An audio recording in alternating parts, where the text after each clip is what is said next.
Who doesn't love Peeps? You know those neon-colored marshmallow and confectionery sugar bombs in the shapes of bunnies and chicks?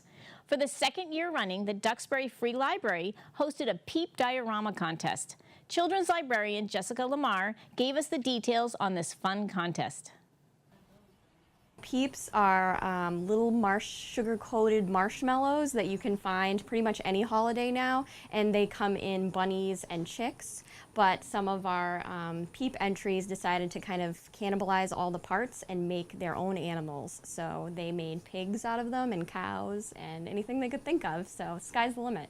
So it started with a coworker of mine 2 years ago. She gave us a report from the Washington Post, and they've actually been doing their Peep contest for 10 years. So we decided that it would be a fun way to engage the community if we did our own. So our rules were it had to be a shoebox, it had to have 2 Peeps, and of course it had to be based on a book.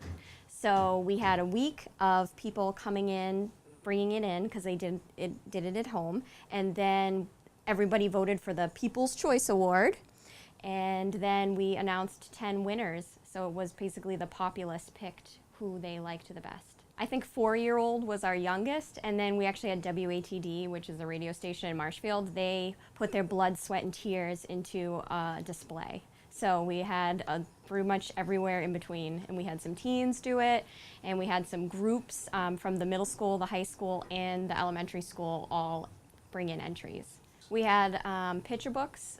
We had some new ones like Don't Let the Pigeon Drive the Bus. We had some old classics like Harold and the Purple Crayon. Then we had some new stuff, some of the teen books like Divergent, which is post-apocalyptic sci-fi kind of thing. And we had some children's classics like Charlotte's Web.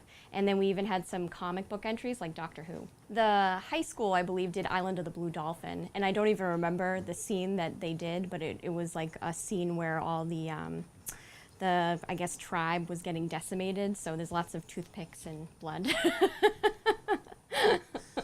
One entry from staff won, that was the Doctor Who one, and then there are 2 group entries that won, Island of the Blue Dolphin, which I mentioned, and then we had another one do Goodnight Moon, which was really, really good, and then we had 5 under 12 entries that were popular picks, and then we had 1 over 12 entry which did Bats at the Beach, which is a local author, so that one was pretty good too.